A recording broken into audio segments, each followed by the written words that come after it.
बहुत बहुत स्वागत है आप सभी का आज के इस सेशन में। पिछले क्लास में हमने मध्यकालीन भारत का इतिहास शुरू किया था। ये आज मध्यकालीन भारतीय इतिहास का दूसरा क्लास है। ठीक है, तो आज क्लास नंबर 2 है। तो चलिए आगे बढ़ते हैं। और पिछले क्लास में हमने जो है ये सिलेबस पर डिस्कशन किया हुआ था। सिलेबस में हम लोगों ने मध्यकालीन भारतीय इतिहास को कुल 6 भागों में बांटा था। आज उसी का हम पहला भाग डिस्कस करेंगे, पूर्व मध्यकाल, जिसे राजपूत काल के नाम से भी जाना जाता है, और इसकी अवधि 750 से 1200 ईस्वी के आसपास की है। ठीक है, तो चलिए शुरू करते हैं आज का क्लास। तो आज का क्लास हमारा है पूर्व मध्यकाल। पूर्व मध्यकाल में आज के क्लास में जो हम देखेंगे वो हमने इस बॉक्स में बनाया हुआ है। इस बॉक्स में जितनी चीज़ें दी हुई है, जैसे आज के क्लास में हम देखेंगे राजपूतों का परिचय, राजपूतों की उत्पत्ति के जितने भी सिद्धांत है वो सिद्धांत, उसके बाद इनका क्षेत्र विस्तार, प्रमुख राजपूत राजवंश और राजपूतों का पतन। तो ये आज के क्लास में हम लोगों को देखना है। तो चलिए शुरू करते हैं। सबसे पहले हम लोग राजपूतों का परिचय प्राप्त कर लेते हैं कि ये राजपूत आखिर थे कौन। तो सबसे पहले राजपूतों से पहले जो है इनका काल के बारे में डिस्कस कर लेते हैं। कुछ बुक्स में राजपूतों का काल जो है ये 7वीं से लेकर 12वीं शताब्दी तक को लिखा गया है, और कुछ बुक में 8वीं से लेकर 12वीं शताब्दी तक को माना गया है। ठीक है, तो ये दोनों काल अपने अपने जगह में सही हैं। आपको ऑप्शन में दोनों में से जो दिया रहता है उसे सही करना है। अगर हर्षवर्धन की मृत्यु से राजपूतों का काल देखते हैं तो ये 7वीं से 12वीं शताब्दी तक होगा, और यदि राजपूतों के वास्तविक उत्थान से, यानी ये जब राज्य अपना स्थापित कर लिए तब से लेकर के देखें तो 8वीं से 12वीं शताब्दी तक के काल को माना जाता है। ठीक है, तो दोनों ही सही है, इसीलिए परेशान होने की ज़रूरत नहीं है। अब आइए राजपूत कौन थे। हम लोग जानते हैं कि 647 ईस्वी में हर्षवर्धन की मृत्यु हो जाती है। ये जो हर्षवर्धन थे, ये हर्षवर्धन प्राचीन भारत के अंतिम हिंदू शासक थे जिसने संपूर्ण आर्यावर्त पर शासन किया था। ठीक है, तो गुप्तों के बाद जो हर्षवर्धन हुए, हर्षवर्धन ने लगभग पूरे उत्तर भारत पर शासन किया था। और जब इनकी मृत्यु हो जाती है तो कोई भी शक्तिशाली राजा नहीं बचता है भारत में, और विशेष करके पश्चिम और मध्य भारत में कई छोटे छोटे राज्य बन जाते हैं। ये छोटे छोटे राज्य जो है ये हर्षवर्धन की मृत्यु के बाद से लेकर लगभग 12वीं शताब्दी तक अस्तित्व में रहते हैं, यानी जब तुर्क और अरब आक्रमण होगा तब इनका अस्तित्व समाप्त होता है। ठीक है, इस अवधि में जो ये छोटे छोटे राजवंश थे, इन्हीं छोटे छोटे राजवंशों को राजपूत कहा गया। ठीक है, और राजपूतों ने जिस क्षेत्र में शासन किया वह क्षेत्र राजस्थान कहलाया। तो ठीक है, एक बार शॉर्टकट बता देता हूँ, यानी हर्षवर्धन की मृत्यु के बाद भारत में जो छोटे छोटे राजवंश बन गए थे, ये छोटे छोटे राजवंश राजपूत कहलाए, और इनके द्वारा शासित क्षेत्र जो है वह राजस्थान कहलाया। तो ये हो गया राजपूतों का परिचय। अब हम देखते हैं राजपूतों की उत्पत्ति। ये तो राजपूतों की उत्पत्ति के बारे में बहुत सारे सिद्धांत दिए गए हैं, लेकिन इनमें से कुछ प्रमुख सिद्धांतों पर हम लोग डिस्कशन करेंगे। सबसे पहले मैंने यहाँ पर एक जो चार्ट बनाया है, इसमें राजपूतों की उत्पत्ति के विभिन्न सिद्धांत और उनको देने वाले जो प्रणेता थे उनके नाम दिए गए हैं। तो इसे आपको याद कर लेना है, परीक्षाओं में यहाँ से प्रश्न पूछे जाते हैं। सबसे पहला सिद्धांत है विदेशी उत्पत्ति का सिद्धांत या विदेशियों से उत्पत्ति का सिद्धांत। इस सिद्धांत को देने वाले थे कर्नल टॉड, ठीक है, क्रुक्स और भंडारकर। ठीक है, तो ये 3 लोग इस सिद्धांत से संबंधित थे। कर्नल टॉड ने यह सिद्धांत दिया था और उसका समर्थन क्रुक्स और भंडारकर ने किया था। दूसरा सिद्धांत है क्षत्रियों से उत्पत्ति का सिद्धांत। यह सिद्धांत दिया है भारतीय विद्वानों ने, जिसमें वेद व्यास, गौरी शंकर ओझा और CV वैद्य थे। ठीक है, तीसरा सिद्धांत है अग्निकुल का सिद्धांत। इस सिद्धांत की जानकारी हमें चंदवरदाई की पुस्तक पृथ्वीराज रासो से मिलती है। ठीक है, और जो सर्वमान्य सिद्धांत सभी सिद्धांतों का निष्कर्ष के रूप में दिया गया वो दिया है VA स्मिथ ने। अब हम लोग एक एक करके सभी सिद्धांतों पर बातचीत करते हैं कि इस सिद्धांत में कहा क्या गया। पहला सिद्धांत है विदेशी उत्पत्ति का सिद्धांत। ठीक है, विदेशियों से उत्पत्ति का ये जो सिद्धांत है, इसको देने वाले सभी जो है ये विदेशी विद्वान ही थे। अतः इन्होंने इस सिद्धांत में कहा कि राजपूतों की उत्पत्ति जो है ये विदेशियों से हुई है। ठीक है, इन्होंने इस तर्क को आधार बनाया। इन्होंने कहा कि प्राचीन भारतीय इतिहास में या साहित्य में कभी भी राजपूत शब्द का प्रयोग नहीं मिला है, अतः राजपूतों की उत्पत्ति प्राचीन भारत में नहीं हुई है। दूसरी तरफ जो है प्राचीन भारत में विदेशियों ने भारत पर आक्रमण किया था, जिसमें शक, कुषाण, हूण आदि थे। इन्हीं विदेशीय जातियों से जो संतानें उत्पन्न हुई वही कालांतर में राजपूत कहलाए। यानी इन विद्वानों का ये मानना है कि राजपूतों की उत्पत्ति जो है ये विदेशियों से हुई है, ठीक है। और बाद में जाकर के यही जो विदेशी शक कुषाण हुन थे, इन्होंने भारतीय महिलाओं से विवाह वगैरह कर लिया और इनसे जो संतान उत्पन्न होती गई वो राजपूत कहलाई, और जिनके हाथों में सत्ता यानी राजपाट आ गया वो राजपूत कहलाए, और जिनके हाथ में राजपाट नहीं रहा वो गुज्जर, जाट, अहीर आदि कहलाए। लेकिन ये सिद्धांत जो है ये सर्वमान्य नहीं है। क्यों सर्वमान्य नहीं है? क्योंकि एक तो विदेशियों के द्वारा दिया गया और राजपूतों को पूरी तरह से विदेशी मान लेना उचित नहीं है, इसीलिए इस सिद्धांत की खास मान्यता नहीं है। दूसरा सिद्धांत है क्षत्रियों से उत्पत्ति का सिद्धांत। यह सिद्धांत भारतीय विद्वानों ने दिया है, याद रखना है। इस सिद्धांत की यह मान्यता है कि राजपूतों की उत्पत्ति विदेशी जातियों से नहीं हुई है, बल्कि इनकी उत्पत्ति आर्यों के क्षत्रिय से हुई है, ठीक है। हमने वैदिक काल में पढ़ा कि आर्य जो है ये 4 वर्णों में विभक्त थे, ब्राह्मण, क्षत्रिय, वैश्य और शूद्र। तो इसमें जो ये क्षत्रिय थी, इसी क्षत्रिय से, है ना, क्षत्रिय से उत्पत्ति हुई है किसकी? तो क्षत्रिय से उत्पत्ति हुई है राजपूतों की, ये कह रहे हैं इस सिद्धांत वाले, ठीक है। अब इसके पीछे इन्होंने तर्क दिया कि आर्यों की अनेक प्रथाएं राजपूतों से मिलती है, जैसे यज्ञ, पशु बलि, अग्नि पूजा, है ना, ये सारे जो प्रथाएं हैं ये आर्यों में भी मिलती थी और ये राजपूतों में भी मिलती है।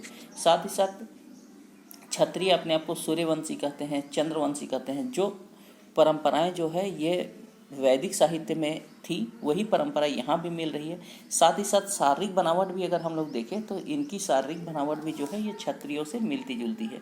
अतः इन्होंने कहा कि जो राजपूत है इनकी उत्पत्ति विदेशियों से ना होकर आर्यों के क्षत्रियों से हुई है, ठीक है। अब आइए तीसरा सिद्धांत देखते हैं। तीसरा सिद्धांत है अग्निकुल का सिद्धांत।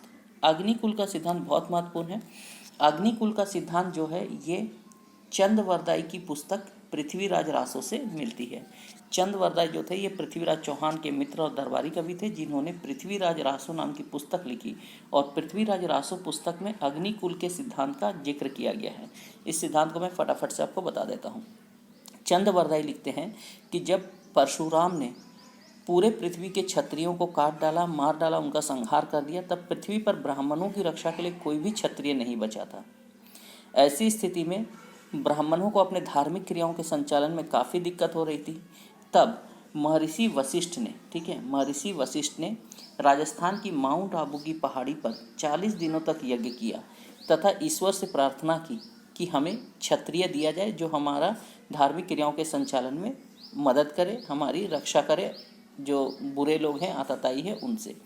तब उनकी प्रार्थना सफल होती है और महर्षि वशिष्ठ के यज्ञ की पवित्र अग्नि से 4 वीर योद्धाओं का जन्म होता है और इनकी संतानें बाद में राजपूत कहलाती है। और ये जो 4 वीर थे इनके जो वंशज हुए ये अग्निकुल के राजपूत कहे जाते हैं। अब आपको एग्जाम में क्वेश्चन पूछता है कि अग्निकुल के राजपूत कौन थे, ठीक है। तो 4 राजपूत वंशों को अग्निकुल के राजपूत कहा जाता है। इसके लिए आप एक ट्रिक याद रखिएगा, प, च और च, ठीक है। प, च, च, ये 4 जो थे ये अग्निकुल के राजपूत थे। पहला प से होता है प्रतिहार यानी गुज्जर प्रतिहार। इनका क्षेत्र था गुजरात और राजस्थान, ये गुजरात और राजस्थान में राज करते थे। दूसरा जो प है, दूसरा प से होता है परमार। इनका जो शासित क्षेत्र था ये मालवा था और इनकी राजधानी धारा नगरी थी। तीसरे जो थे ये थे चौहान राजपूत। इनका क्षेत्र दिल्ली से अजमेर तक फैला हुआ था, यह अजमेर से दिल्ली तक फैला हुआ था, कहें तो ज़्यादा उचित होगा।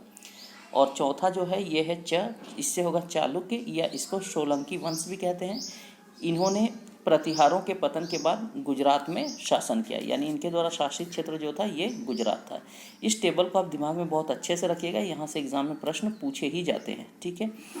अब चंद्रवरदाई ने अपनी पुस्तक में कहा कि जो ये टोटल राजपूत थे, ये राजपूत जो है ये 36 गोत्र या कुल में बटे हुए थे, ठीक है। कितने? 36। और ये 36 के फिर 4 डिवीजन थे। 36 जो थे ये 4 भागों में बटे हुए थे, सूर्यवंशी, चंद्रवंशी, अग्निकुल और ऋषिवंश, ठीक है। सूर्यवंशी राजपूतों की संख्या 10 थी, चंद्रवंशी राजपूतों की संख्या भी 10 थी, अग्निकुंड के राजपूत अभी जिनकी मैंने बात की ऊपर इनकी संख्या 4 थी, और ऋषि वंश जो थे इनकी संख्या 12 थी। तो इस चार्ट को भी आपको माइंड में रखना है, इससे भी परीक्षा में प्रश्न पूछे जाते हैं। चलिए अब आगे बढ़ते हैं सर्वमान्य सिद्धांत। तो ये सर्वमान्य सिद्धांत जो है ये V.A. स्मिथ ने दिया था। किसने दिया था? V.A. स्मिथ। मैं इसको आपको बताता हूँ, यहाँ लिखा हुआ बहुत लंबा है। वी.ए. स्मिथ ने बताया कि इस समय भारत में दो प्रकार की जातियाँ थी, ठीक है। एक थे विदेशी, ठीक है, जो बाहर से आए थे, जैसे शक, हून, है ना, कुषाण, है ना, ये सब थे। और दूसरे देसी क्षत्रिय थे, ठीक है, देसी क्षत्रिय थे, देसी क्षत्रिय। इन दोनों के बीच में युद्ध होता रहता था, ठीक है। कालांतर में दोनों के बीच जो युद्ध की भावना थी, ये युद्ध की भावना समाप्त हो जाती है और युद्ध के जगह दोनों के बीच एक मिली जुली मिश्रित संस्कृति का विकास होता है, ठीक है। ये विदेशी और ये क्षत्रिय दोनों की मिली जुली संस्कृति का विकास होता है, जो राजपूत कहलाते हैं, ठीक है। ये लोग कहलाते हैं क्या? राजपूत कहलाते हैं, ठीक है। तो इस तरह से इन्होंने कहा कि राजपूत एक मिश्रित संस्कृति का प्रतिनिधित्व करती है, जिसमें कुछ जो है ये कुछ विदेशी और कुछ देसी क्षत्रिय थे और इनका मिला जुला रूप ही है राजपूत, ठीक है। राजपूत एक वीर जाति थी, ये आप लोगों को पता ही है। तो यानी कि सामान्य सिद्धांत वी.ए. स्मिथ के अनुसार राजपूतों की उत्पत्ति जो है एक मिश्रित जाति के रूप में हुई। अब आइए आगे बढ़ते हैं। राजपूतों की उत्पत्ति हम लोगों ने देख लिया, उत्पत्ति के संबंध में सिद्धांत भी हमारे सारे हो गए। चलिए अब इसके बाद में हम लोग बात करेंगे, हमारा अगला टॉपिक है क्षेत्र विस्तार, कि राजपूतों का क्षेत्र कहाँ था। ये क्षेत्र आपको दिमाग में बहुत अच्छे से रखने हैं। क्यों रखने हैं? क्योंकि इससे आगे हम लोगों को किससे किसका युद्ध हो रहा है, क्या हो रहा है, किस तरह से तुर्क आ रहे हैं, किस तरह से अरब आ रहे हैं और किससे लड़ रहे हैं, ये सारी बातें हमको पता चलेंगी। तो पहला चीज़ दिमाग में रखिए, राजपूतों का विस्तार मुख्य रूप से राजस्थान, गुजरात, मध्य प्रदेश और उत्तर प्रदेश के क्षेत्रों में था, यानी पश्चिम और मध्य भारत में इनका प्रचार था। राजपूत एक वीर और लड़ाकू जाति थी, ये मैंने बता दिया आपको। हर्षवर्धन की मृत्यु के बाद जब केंद्रीय सत्ता का अभाव था, तो ऐसे समय में राजपूतों का उदय हुआ और इन्होंने पश्चिम तथा मध्य भारत में अपने छोटे छोटे राज्यों की स्थापना कर ली। ये भी हम समझ चुके हैं। जिस समय राजपूत अपने छोटे छोटे राज्यों की स्थापना कर रहे थे, उसी समय भारत पर अरब और तुर्कों का आक्रमण हुआ और इन्हीं आक्रमणों के फलस्वरूप ही राजपूतों का अंत भी हो गया। इसके बाद आइए, ये जो चार्ट आपका बना हुआ है, इसमें कौन कौन से राजपूत किस किस क्षेत्र में राज कर रहे थे वो लिखा हुआ है। जैसे अगर हम बात करते हैं राजस्थान और गुजरात पश्चिम भाग की, तो इधर गुर्जर प्रतिहारों का शासन था और गुर्जर प्रतिहारों के बाद यहाँ पर चालुक्यों ने राज किया। दिल्ली और अजमेर पर राज था चौहान राजपूतों का, मालवा पर था परमार राजपूतों का, कन्नौज पर राज करते थे गढ़वाल वंश के राजपूत, इसी का राजा था जयचंद, और बुंदेलखंड पर शासन था चंदेलों का, और पाकिस्तान वाला क्षेत्र जो आज का है वहाँ पर हिंदू शाही वंश था, जिससे गजनवी का मुकाबला हुआ था, ठीक है। ये आप दिमाग में इसको रखिएगा, इस फ्रेम बना करके, क्योंकि ये आपको आने वाले समय में बहुत काम आएगा, ठीक है। समझने में भी आसानी होगी और फ्लैट क्वेश्चन भी बनेंगे। अब बात करते हैं प्रमुख राजपूत वंश। तो अभी जो हमने वंश देखे, बस वही सब राजपूत वंश हैं। इसमें अगर हम बात करते हैं, सबसे पहला तो गुज्जर प्रतिहार या प्रतिहार, ये गुजरात और राजस्थान के शासक थे। परमार जो थे ये मालवा के शासक थे। चौहान दिल्ली और अजमेर के शासक थे। पृथ्वीराज चौहान इसके शक्तिशाली राजा थे। इसके बाद चालुक्य या सोलंकी वंश, तो इनका क्षेत्र भी गुजरात में ही था, है ना, और गुज्जर प्रतिहारों के बाद इन्होंने राज किया था। और ये जो ऊपर के चार हो गए 1 2 3 4, ये अग्निकुल के राजपूत भी कहे जाते हैं। इसके अलावा चंदेलों का राजपाट था बुंदेलखंड में, सिसोदिया वंश के थे मेवाड़ में, है ना। उसके बाद गढ़वाल वंश, तो गढ़वाल वंशियों का शासन था कन्नौज में। तो ये हो गए प्रमुख राजपूत वंश। अब इन सब जो राजपूत वंश है, इनके बारे में हम लोग एक एक पॉइंट को अगले क्लास में डिस्कशन करेंगे, ठीक है। इस क्लास में हम यहीं तक रखेंगे। इसके बाद हम लोग बात कर लेते हैं राजपूतों के पतन के बारे में, ठीक है।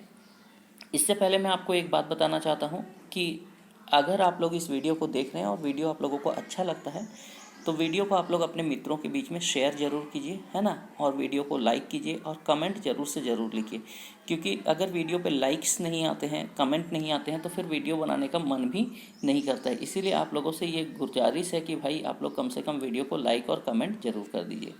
तो चलिए आते हैं अब राजपूतों के पतन के बारे में। राजपूतों के पतन का मुख्य कारण अगर हम बात करते हैं, तो ये था तुर्क और अरब आक्रमण, और विशेष करके तुर्क आक्रमण, अरब भी नहीं, क्योंकि अरबों का खास प्रभाव नहीं पड़ा था। अभी हम इसके बाद वाले क्लास में बात करेंगे। तो तुर्क आक्रमण और विशेषकर गजनवी और गोरी, और गजनवी और गोरी में विशेषकर गोरी के आक्रमण से ही राजपूतों का अंत हो जाता है, ठीक है।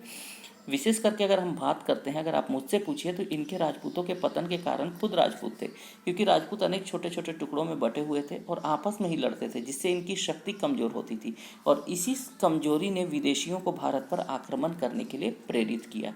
यानी कि इनकी जो आपस में शत्रुता और वैमनस्यता थी, इन्होंने ही विदेशियों के लिए अवसर बनाया और विदेशी भारत में घुसने में सफल हुए। ठीक है, आइए अब बात कर लेते हैं कुछ युद्धों की जिसके फलस्वरूप राजपूतों का पतन होता है। 1191 में तराइन का पहला युद्ध होता है। तराइन के मैदान में पहली लड़ाई लड़ी जाती है। भारत में पृथ्वीराज थे, यानी राजपूतों की तरफ से पृथ्वीराज तृतीय या पृथ्वीराज चौहान लड़ रहे थे और दूसरी तरफ थे गोरी, है ना, जो तुर्क आक्रमणकारी था। इस युद्ध में गोरी बुरी तरह से पराजित हो जाता है और किसी तरह अपनी जान बचाकर भारत से भागता है। 1 वर्ष तैयारी करने के बाद गोरी जो है भारत में एक गद्दार को ढूंढता है और उसका नाम होता है जयचंद। ठीक है, इस जयचंद से संपर्क साधता है गोरी और जयचंद जो है ये अपने देश वाले पृथ्वीराज की मदद न करके पृथ्वीराज से बदला लेने के लिए गोरी एक विदेशी की मदद करता है। ठीक है, और गोरी को बताता है सारी आंतरिक जानकारी और 1 साल के बाद जयचंद की मदद से गोरी 1192 में फिर से युद्ध करता है तराइन, जिसे तराइन के द्वितीय युद्ध के नाम से जाना जाता है। और तराइन के द्वितीय युद्ध में पृथ्वीराज और गोरी के बीच में फिर से युद्ध होता है। इस युद्ध में गोरी जीत जाता है और पृथ्वीराज को गिरफ्तार करके अपने गौर प्रांत ले जाता है, जहां पृथ्वीराज की हत्या कर दी जाती है। इस प्रकार पृथ्वीराज की हत्या के बाद भारत में राजपूतों की शक्ति का जो है ये एक तरह से अंत हो जाता है। ठीक है, लेकिन गोरी इस बात को जानता था कि जब तक जयचंद जीवित है भारत पर राज करने का उसका सपना पूरा नहीं होगा। इसीलिए ठीक 2 वर्षों के बाद 1194 में गोरी फिर से भारत पर हमला करता है और चंदवार के मैदान में जयचंद और गोरी का युद्ध होता है और जयचंद को गोरी युद्ध में पराजित करके मार देता है। इस प्रकार अब भारत में राजपूतों की शक्ति समाप्त हो जाती है। इसके बाद गोरी जो है ये अपने भारत में जीते हुए प्रदेशों का दायित्व अपने गुलाम सेनापतियों को सौंप के चला जाता है, जिसमें मुख्य रूप से होता है कुतुबुद्दीन ऐबक। ठीक है, कुतुबुद्दीन ऐबक आपने नाम सुना होगा। ये कुतुबुद्दीन ऐबक को छोड़ करके चला जाता है और 1206 में गोरी की मृत्यु हो जाती है और इसी 1206 में कुतुबुद्दीन ऐबक, ठीक है, भारत में एक वंश की स्थापना करता है जो कहलाता है गुलाम वंश। और यही गुलाम वंश जो है इसी के साथ भारत में तुर्क शासन की स्थापना होती है, जिसे दिल्ली सल्तनत के नाम से जाना जाता है। ठीक है, तो इस प्रकार कहानी आगे बढ़ेगी और ये गुलाम वंश या दिल्ली सल्तनत हम लोग आगे देखेंगे। यहाँ हमने राजपूतों के अंत तक बात कर ली। राजपूतों के अंत का कारण जो है ये राजपूत खुद थे और इनकी जो आपसी शत्रुता और दुश्मनी थी। ठीक है, तो आज हमने बात कर लिया राजपूतों के बारे में एक वर्बली, और नेक्स्ट क्लास में हम लोग बात करेंगे जो प्रमुख राजपूत राजवंश थे, इनके बारे के करके बात कर लेंगे, तो ये टॉपिक हमारा कंप्लीट हो जाएगा। फिर से एक बात रिपीट करता हूँ, वीडियो अगर अच्छा लग रहा है तो लाइक और शेयर ज़रूर कर दीजिए। देखिए, क्लास के लिए आपसे कोई पैसा नहीं लिया जा रहा है। आप लोग, मैं अपनी जिम्मेदारी निभा रहा हूँ कि मैं आपको बहुत अच्छे से पढ़ा रहा हूँ।